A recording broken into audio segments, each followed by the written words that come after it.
صلی علی رسولہ الکریم اما بعد فاعوذ باللہ من الشیطان الرجیم بسم اللہ الرحمن الرحیم رب اشرح لی صدری ویسر لی امری واحلل عقدۃ من لسانی یفقہوا قولی۔ السلام علیکم ورحمۃ اللہ وبرکاتہ۔ ناظرین، آج ہم ایک بہت اہم موضوع پر گفتگو کریں گے اور وہ ہے انسانیت کو پرکھنے کا معیار۔ عموماً انسان انسانوں کو مختلف پیمانوں پر پرکھتے ہیں، کبھی مال، کبھی رنگ، کبھی حسب نسب، لیکن دیکھنا یہ ہے کہ جس نے انسانوں کو پیدا کیا اور جس کی طرف ہم سب کو واپس لوٹ کر جانا ہے، یعنی ہمارا خالق، ہمارا رب، وہ ہمارے لیے کیا معیار مقرر کرتا ہے۔ قرآن مجید میں سورۃ الحجرات میں اللہ تعالیٰ فرماتے ہیں، یا ایھا الناس انا خلقناکم من ذکر وانثی وجعلناکم شعوبا وقبائل لتعارفوا ان اکرمکم عند اللہ اتقاکم ان اللہ علیم خبیر۔ سورۃ الحجرات آیت نمبر 13۔ اس کا معنی ہے، اے لوگو، ہم نے تمہیں ایک مرد اور ایک عورت سے پیدا کیا، یعنی تم آدم اور حوا کی اولاد ہو، تم سب کے ماں باپ ایک ہی ہیں، اور تمہاری ذاتیں اور قبیلے اس لیے بنائے تاکہ تم ایک دوسرے کو پہچان سکو۔ یہ نام اور قبائل پہچان کے لیے ہیں، کسی کے بڑے یا چھوٹے ہونے کے معیار مقرر کرنے کے لیے نہیں۔ اللہ کے نزدیک سب سے زیادہ قابل عزت وہ ہے جو سب سے زیادہ تقوی رکھتا ہو، پرہیزگار ہو۔ بلا شبہ اللہ سب کچھ جاننے والا ہے، خوب خبر رکھنے والا ہے۔ اس آیت سے ہمیں یہ پتہ چلتا ہے کہ انسانوں کے جو مختلف رنگ اور نسل اور مختلف قبائل جو پہچان کی علامت ہیں، یہ وقتی طور پر ہیں اور بعد میں وجود میں آئے ہیں، جبکہ آغاز سب کا ایک ہی ہے، اور وہ ہے آدم اور حوا کی اولاد ہونے کی حیثیت سے۔ آدم اور حوا کی اولاد جب دنیا میں پھیلی تو مختلف علاقوں میں پھیلتی چلی گئی۔ زمین کے مختلف علاقوں میں مختلف طرح کا ماحول، مختلف طرح کے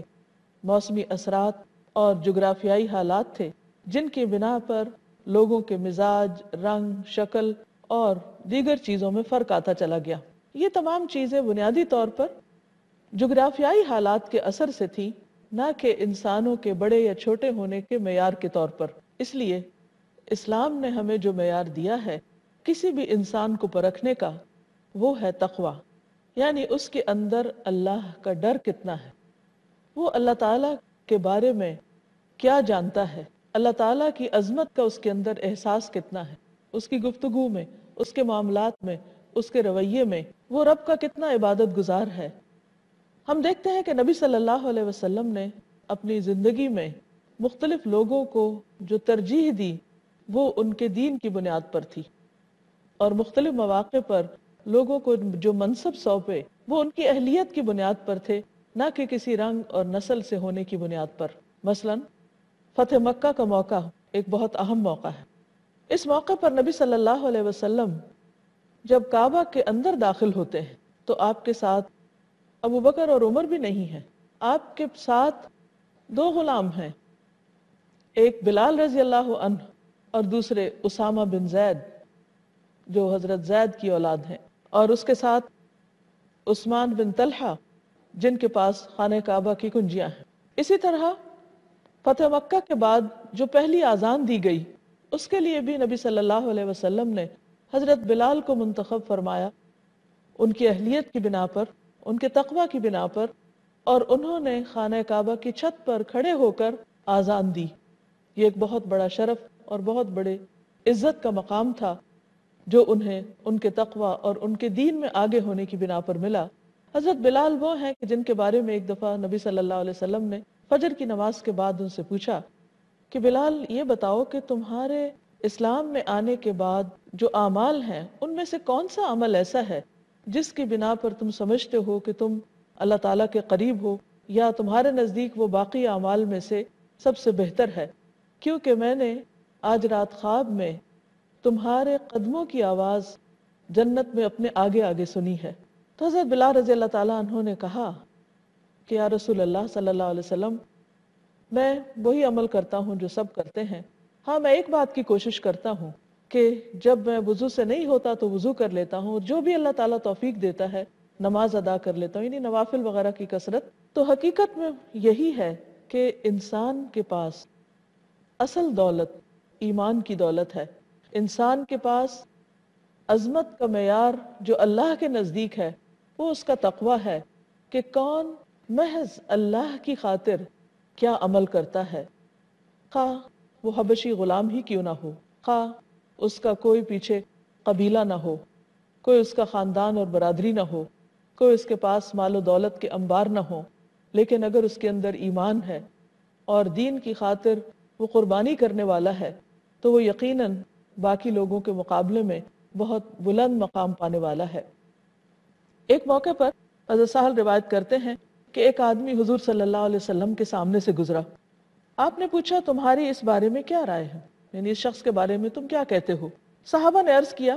کہ یہ اس لائق ہے کہ اگر یہ نکاح کا پیغام بھیجے تو پیغام قبول کر لیا جائے، اور اگر یہ کسی کی سفارش کرے تو اس کی سفارش قبول کر لی جائے، اگر کوئی بات کہے تو غور سے سنی جائے. آپ صلی اللہ علیہ وسلم اس پر چپ رہے.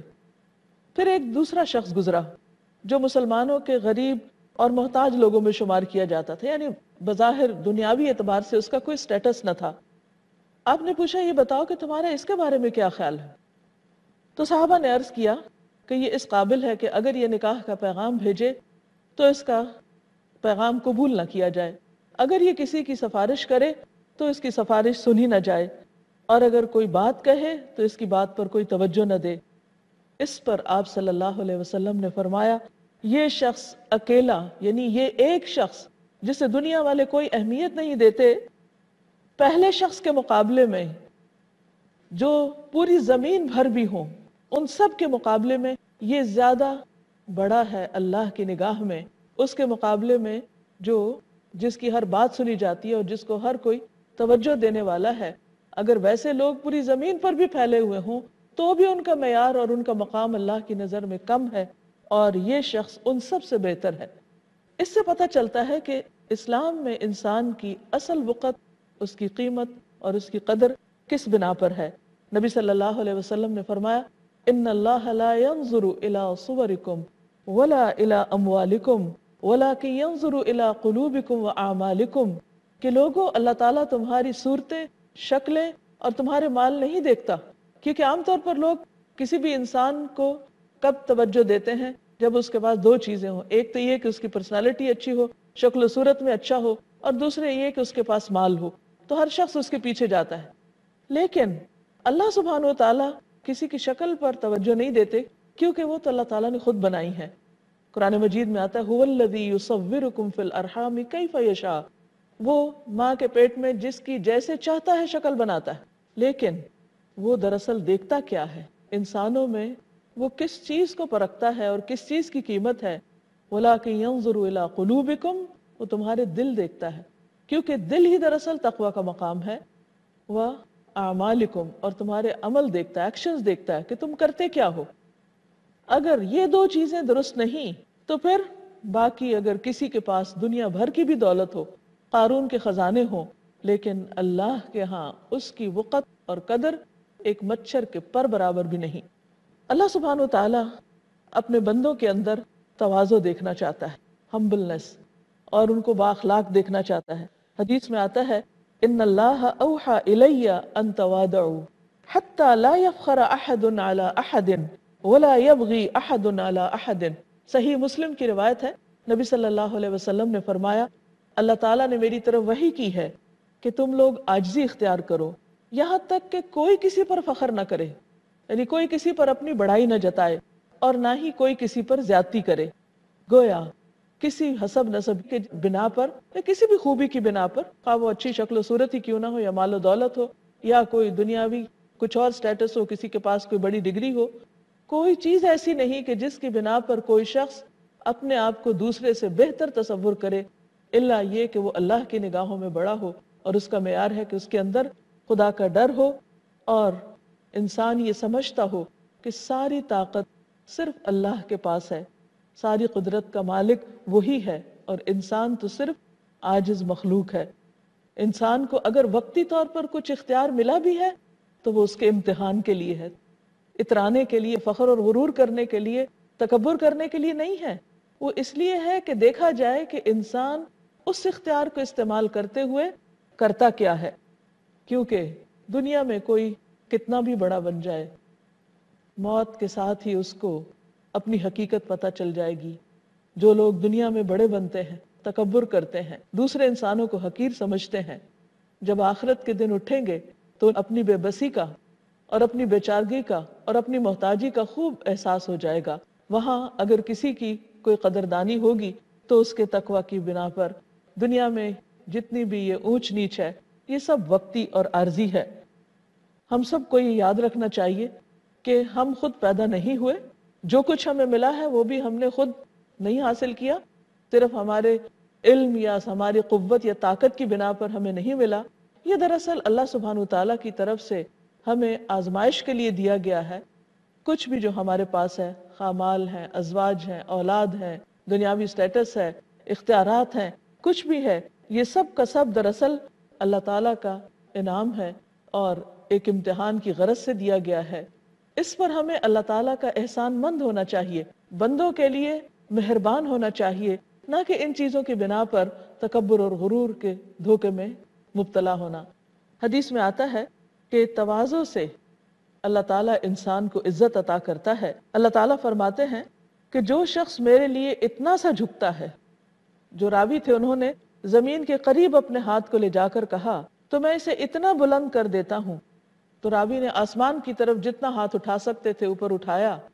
کہ جو شخص اللہ کے لیے نیچے ہو جاتا ہے اللہ تعالیٰ اس کو بلندی عطا کرتا ہے۔ آج ہم سب جانتے ہیں کہ حضرت عمر رضی اللہ تعالیٰ عنہ کا نام آتے ہی ہمارے اندر ایک ایمان کا ولولہ پیدا ہوتا ہے، اور ہم سب کے اندر ایک عزت اور محبت کے جذبات جنم لیتے ہیں۔ حضرت عمر اگرچہ مزاج کے سخت تھے، لیکن اس کے باوجود ان کے اندر کس قدر عاجزی تھی۔ ایک موقع پر کسی نے ان سے کہا کہ عمر اللہ سے ڈرو،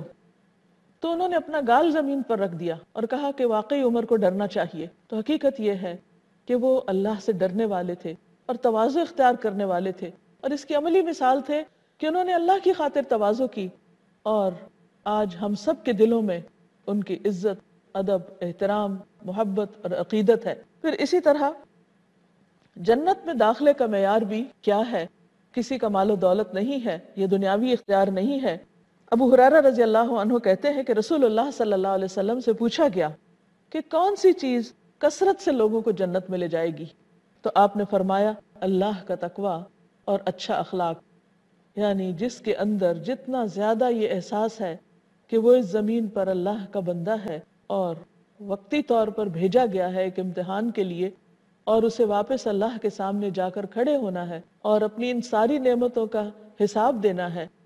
تو وہ انتہائی عاجزی کے ساتھ زندگی کا یہ وقت گزارے گا، حتیٰ کہ بندوں کے ساتھ معاملہ کرتے ہوئے بھی خود بخود اس کے اندر عاجزی آئے گی، جس کے نتیجے میں بہترین اخلاق کا حامل ہوگا۔ لیکن عموماً دنیا والوں کا معیار کیا ہوتا ہے؟ نبی صلی اللہ علیہ وسلم نے خود اس کے بارے میں فرمایا، اہل دنیا کا حسب نسب جس کی طرف وہ مائل ہوتے ہیں وہ مال و دولت ہے، یعنی وہ مال و دولت کی بنا پر کسی انسان کو اہمیت دیتے ہیں یا اس کی قدر کرتے ہیں۔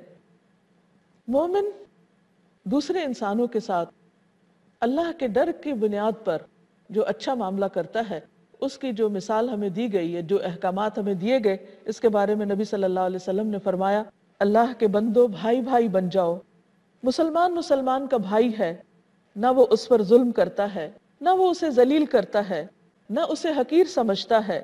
آپ صلی اللہ علیہ وسلم نے سینہ مبارک کی طرف اشارہ کرتے ہوئے 3 مرتبہ فرمایا کہ تقوی یہاں ہے۔ گویا جو اللہ سے ڈرتا ہے اس کے اندر ہی یہ کوالٹیز اور یہ خوبیاں آ سکتی ہیں۔ اور آپ نے فرمایا کہ کسی مسلمان بھائی کو کوئی حقیر سمجھے، یہی کافی ہے کسی شخص کے لیے کہ وہ برا کہلائے، یعنی کسی انسان کے برا ہونے کے لیے بس یہی کافی ہے کہ وہ دوسروں کو حقیر سمجھ رہا ہو۔ اور پھر آپ نے فرمایا کہ ایک مسلمان دوسرے مسلمان پر پورا پورا حرام ہے، اس کا خون، اس کا مال اور اس کی عزت و آبرو۔ لیکن ان حرمتوں کی پابندی کون کرے گا؟ وہی جس کے اندر تقوی ہوگا، اور جتنا جس کا تقوی ہوگا اتنے ہی اس کے اعمال بہترین ہوتے چلے جائیں گے، اور جتنے جس کے اعمال اللہ کی مرضی کے مطابق ہوں گے اتنا ہی وہ شخص اللہ کی نگاہوں میں بلند ہوتا چلا جائے گا۔ اس سلسلے میں ہم یہ بھی دیکھتے ہیں کہ اللہ سبحانہ وتعالیٰ نبی صلی اللہ علیہ وسلم کو بھی خاص طور پر تلقین کرتے ہیں کہ آپ ان لوگوں کے ہمراہ رہیے، ان لوگوں کے ساتھ رہیے جو دنیاوی مال و دولت تو نہیں رکھتے لیکن اللہ کی رضا چاہتے ہیں، کیونکہ وہ لوگ اللہ کی نگاہ میں بڑے ہیں۔ سورۃ الکہف میں اللہ تعالیٰ فرماتے ہیں وَاصْبِرْ نَفْسَكَ مَعَ الَّذِينَ يَدْعُونَ رَبَّهُمْ بِالْغَدَاةِ وَالْعَشِيِّ يُرِيدُونَ وَجْهَهُ وَلَا تَعْدُ عَيْنَاكَ عَنْهُمْ تُرِيدُ زِينَةَ الْحَيَاةِ الدُّنْيَا، اور آپ اپنے آپ کو جمع کر رکھیے ان لوگوں کے ساتھ جو صبح شام اپنے رب کو پکارتے ہیں، يَدْعُونَ رَبَّهُمْ بِالْغَدَاةِ وَالْعَشِيِّ، اور وہ چاہتے کیا ہیں، صبح شام اپنے رب کو کیوں پکارتے ہیں، يُرِيدُونَ وَجْهَهُ، وہ اللہ کی رضا چاہتے ہیں۔ پھر مزید تلقین کی اور مزید تاکید کرتے ہوئے فرمایا وَلَا تَعْدُ عَيْنَاكَ عَنْهُمْ، آپ کی نگاہیں ان سے ہٹیں بھی نہیں، یعنی ان سے ہٹ کر کسی اور کی طرف نہیں جائیں۔ تُرِيدُ زِينَةَ الْحَيَاةِ الدُّنْيَا، کیا آپ دنیا کی زندگی کی رونق چاہتے ہیں؟ نہیں، آپ نہیں چاہتے تھے۔ لہٰذا ہم دیکھتے ہیں کہ آپ صلی اللہ علیہ وسلم کی مجلسوں میں ہر سٹیٹس کے لوگ بیٹھتے تھے اور ہر شخص کا مقام اس کے عمل اور دین میں اس کی قربانی کے مطابق تھا۔ پھر اسی طرح ہم دیکھتے ہیں کہ نبی صلی اللہ علیہ وسلم نے خاص طور پر حسب نسب پر فخر سے روکا ہے، اس کی ممانعت کی ہے۔ ایک حدیث میں آتا ہے کہ آپ نے فرمایا کہ میری امت میں 4 چیزیں ایسی ہیں کہ جو ختم نہیں ہوں گی، جنہیں وہ چھوڑیں گے نہیں،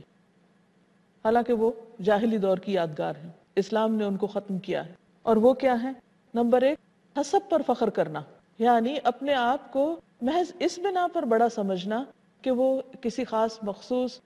خاندان یا قبیلے سے تعلق رکھتا ہے انسان، کسی کے نسب پر تان کرنا، یعنی ایک ہے اپنے نسب کو اعلیٰ سمجھنا اور دوسرے کو اہمیت نہ دینا، اور دوسرا یہ کہ کسی کے نسب کی بنا پر اس کو تانا دینا، اس کو حقیر سمجھنا، اس کا مذاق اڑانا، پھر اسی طرح ستاروں کے ذریعے بارش طلب کرنا اور نوحہ کرنا۔ حدیث میں آتا ہے آپ صلی اللہ علیہ وسلم نے فرمایا من بطأ به عمله لم يسرع به نسبه، صحیح مسلم کی روایت ہے جس کا معنی ہے کہ جس کے عمل نے اسے پیچھے رکھا، یعنی جو سستی اور غفلت کی وجہ سے کوئی اچھے کام نہیں کر سکا، لم یسرع به حسبه، تو اس کا حسب اس کو آگے نہیں بڑھا سکتا کہ وہ شخص کسی خاص خاندان سے تعلق رکھتا ہے، اس بنا پر اس کو عزت دی جائے، یا کسی کا بیٹا ہے۔ لیکن اصل چیز جو آگے بڑھانے والی، جو اسلام کا معیار ہے، وہ یہی ہے کہ کون خود کیا عمل کرتا ہے۔ جیسے نوح علیہ السلام اللہ سبحانہ وتعالیٰ کے بہت معزز نبی تھے، لیکن ان کا بیٹا چونکہ ان کے دین پر نہیں تھا، ان کے طریقے پر نہیں تھا، تو محض بیٹا ہونے کی بنا پر اس کو کوئی رعایت نہیں دی گئی، وہ اپنی قوم کے ساتھ پانی میں ڈوب گیا۔ اس کا انجام بھی وہی ہوا جو باقی نافرمان لوگوں کا ہوا۔ اسی طرح لوط علیہ السلام کی بیوی، وہ بھی پیچھے رہ گئی، حالانکہ وہ ایک نبی کی بیوی تھی، لیکن اس سے کوئی فرق نہیں پڑتا کہ کون کس کی بیوی ہے، یا کون کس کی اولاد ہے، یا کون کتنا مال و دولت رکھتا ہے، یا کتنی کس کے پاس ڈگریاں ہیں، یا اس کا گھر کیسا ہے، یا اس کے پاس دنیا کی اور سہولتیں اور آرائشیں کس طرح کی ہیں۔ اینڈ آف دا ڈے دیکھا یہ جائے گا کہ کون کیسا ایمان، کیسا عمل اور کیسا اخلاق لے کر حاضر ہوا ہے۔ اسی لیے ہم دیکھتے ہیں کہ قرآن مجید میں اللہ تعالیٰ کامیابی اور ناکامی کا معیار واضح کرتے ہوئے فرماتے ہیں، قرآن مجید میں واضح طور پر انسان کی کامیابی اور ناکامی کے معیار کو بتا دیا گیا ہے۔ وہ کیا ہے؟ ارشاد باری تعالیٰ ہے فَأَلْهَمَهَا فُجُورَهَا وَتَقْوَاهَا، کہ اللہ تعالیٰ نے انسان کے اندر اس کا فجور اور اس کا تقوی ڈال دیا ہے۔ اب یہ انسان پر ہے کہ وہ اپنی کس صفت کو یا اپنی کس خوبی یا کس خاصیت کو مزید پروان چڑھاتا ہے۔ اور پھر فرمایا کہ قد افلح من زکاها وقد خاب من دساها، یقیناً فلاح پا گیا، کامیاب ہو گیا وہ شخص جس نے اس کا تزکیہ کیا، یعنی اپنے نفس کا، اپنے تقوی کی پرورش کی۔ وقد خاب من دساها،